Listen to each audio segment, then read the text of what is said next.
আমরা মাছ মাংস যাই খাই না কেন, বন্ধু হলো ডিম। ডিম ছাড়া আমাদের চলে না, ডিম লাগবেই লাগবে। সেটা দুপুরে হোক, সকালে হোক, রাতে হোক, যখনই হোক না কেন ডিম লাগবে। আর ডিম কাটা বাছার ঝামেলা ছাড়া মজাদার একটা ইয়াম্মি ফুড ডিম। ছোটোবেলায় আমরা ডিম খেতাম তরকারি রান্না করে বিভিন্নভাবে। আমার মা এরকম ছোট আলু দিয়ে তরকারি রান্না করতেন ডিমের, খুবই মজার রেসিপি। মনে হতো যে মাংস রান্না হয়েছে বাসায়, এমন করে রান্না করতেন। সেই মায়ের রেসিপিটাই আজকে শেয়ার করতে যাচ্ছি। এখানে ছোট ছোট আলু আর ডিম নিয়েছি। আলুগুলো ছিলে নিচ্ছি, যদিও অতি কষ্ট, তারপরেও খেতে খুবই মজা। এখন আলুগুলো ছিলে, এই তো ডিমগুলোও ছিলে কেটে নিয়েছি। এরকম করে কেটে রান্না করলে ফ্লেভারটা ভালো আসে, খেতে খুবই মজা হয়। একটু হলুদ, মরিচ, লবণ মেখে নিয়েছি। এখন চুলায় প্যান বসিয়ে দিয়েছি। প্যান বসিয়ে এখন দিয়ে দিব পর্যাপ্ত পরিমাণে তেল। খুবই মজার রেসিপি।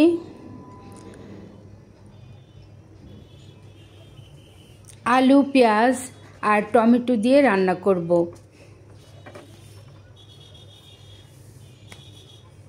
প্যানে তেল দিয়ে দিলাম, ডিমগুলো দিয়ে দিচ্ছি। গোল্ডেন ব্রাউন করে ডিমগুলো ভেজে নেব হালকা হালকা করে।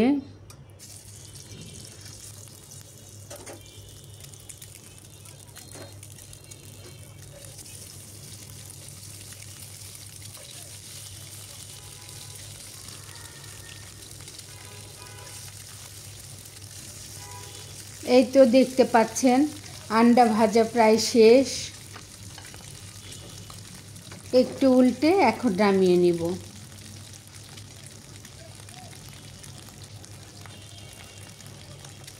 খুবই তাড়াতাড়ি ভাজা হয়ে গেছে।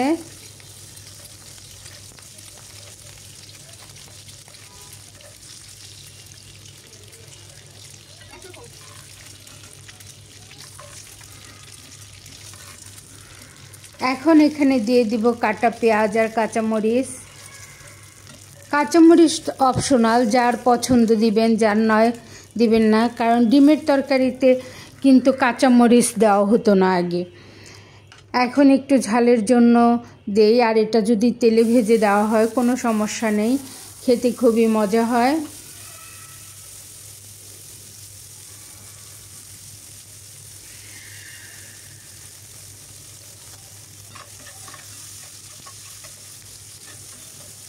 এই তো পেঁয়াজগুলো কিন্তু আমি হালকা ব্রাউন করে ভেজে নিব, অন্য অন্য তরকারির মতো নয়। দিয়ে দিলাম গোটা গরম মশলা, লবঙ্গ, দারচিনি, এলাচ, গোলমরিচ, এগুলি খুবই অল্প অল্প করে দুটো দুটো করে দিয়ে দিয়েছি। বেশি দিলে ফ্লেভার স্ট্রং হয়ে যাবে, খেতে মজা হবে না, এর জন্য কম করে দিয়েছি।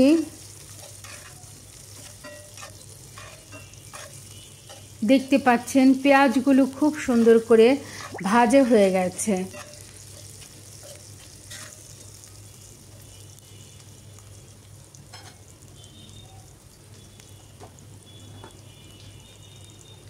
দিয়ে দিলাম আদা রসুনের পেস্ট।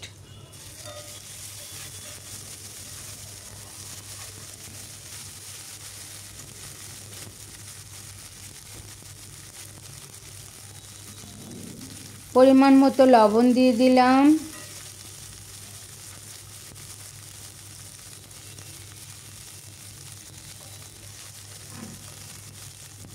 দিয়ে দিলাম হলুদ, মরিচ, ধনিয়ার গুঁড়া। এখানে হলুদ, মরিচ, ধনিয়া পাউডারটা যার যার পছন্দ মতো দিতে হবে, যে যেমন খাই আমরা। দিয়ে দিলাম টমেটো।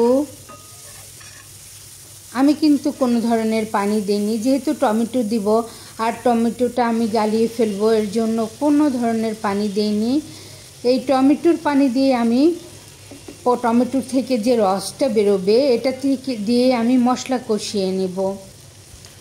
এখন আমি এখানে অ্যাড করব জিরা আর গরম মশলা পাউডার দুইটা মিলিয়ে আধা টেবিল চামচ জিরা আর গরম মশলা পাউডার দিয়ে আমি একটু নেড়েচেড়ে ভেজে দিব।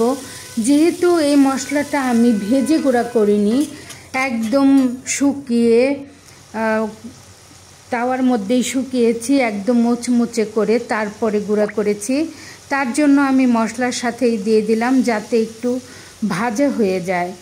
এর জন্য এর সাথে দিয়ে আমি খুব ভালোভাবে কষিয়ে নিচ্ছি। মশলা কষাতে কষাতে আমি সেই পানির মধ্যে আলুও দিয়ে দিলাম। মশলাটা আধা কষানো হলে আর দিয়ে দিলাম আলু।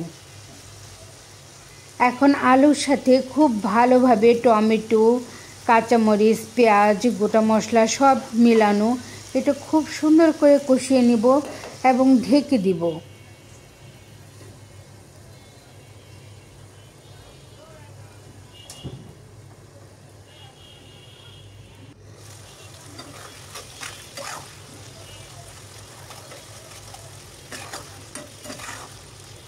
বেশ কিছুক্ষণ ঢেকে অল্প আঁচে রান্না করে এই তো এখন সব কিছু খুব সুন্দর করে ভেজে নেব।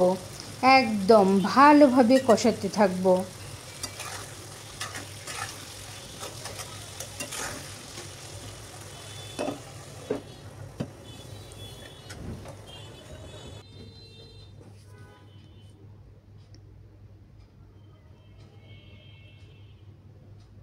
ছোটোবেলায় আমরা এভাবে হাঁসের ডিম রান্না করে খেতাম, খুবই মজার হতো। এখন এই তো প্রায় কষানো হয়ে গেছে, মশলা তেল আলাদা হয়ে গেছে। আমি আর একটু ভালোভাবে কষাবো, একটু একটু পানির ভাবটা আছে আর কি, যাতে করে সবই চলে যায়। এইভাবে কষিয়ে নেব, খুবই ভালোভাবে কষাতে থাকবো।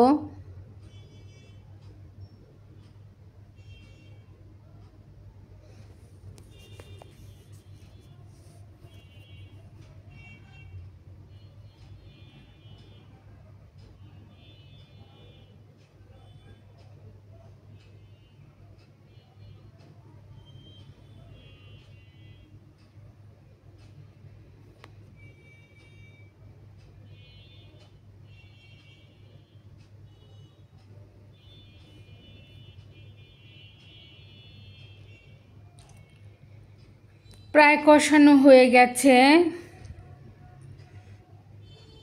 পানি একদম শুকিয়ে গেছে, এই তো দেখতে পাচ্ছেন।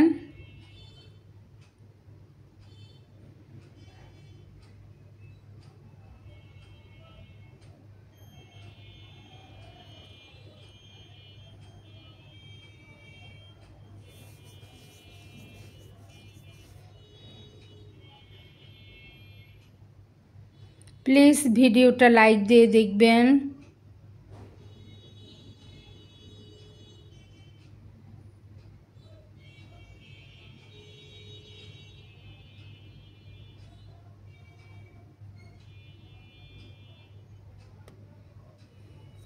দিয়ে দিলাম পরিমাণ মতো ঝোল, আমি তো বেশি ঝোল দেব না, এর জন্য কম কম করে ঝোল দিয়ে দিলাম।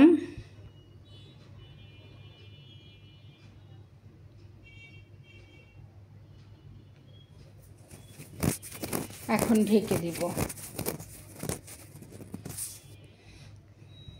ঢেকে দিয়ে বেশ কিছুক্ষণ রান্না করে নেব, খুবই কম আছে। যেহেতু আলুগুলো সিদ্ধ, অত বেশি সময় লাগেনি রান্না করতে। তারপরেও তরকারি জাল না হলে মজা হবে না।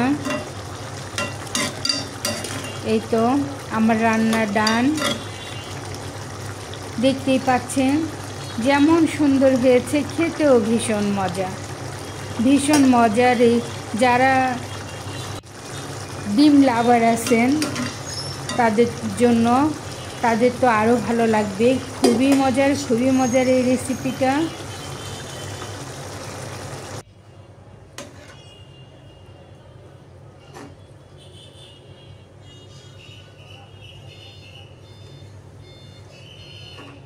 এখন আমি বেড়ে নিচ্ছি।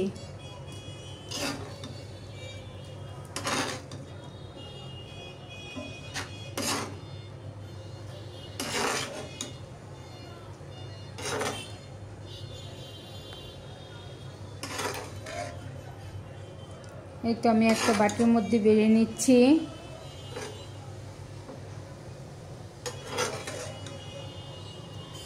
এই ডিমের তরকারিটা আমরা পোলাও, খিচুড়ি যে কোনো কিছুর সাথেই খেতে পারি, খুবই মজার।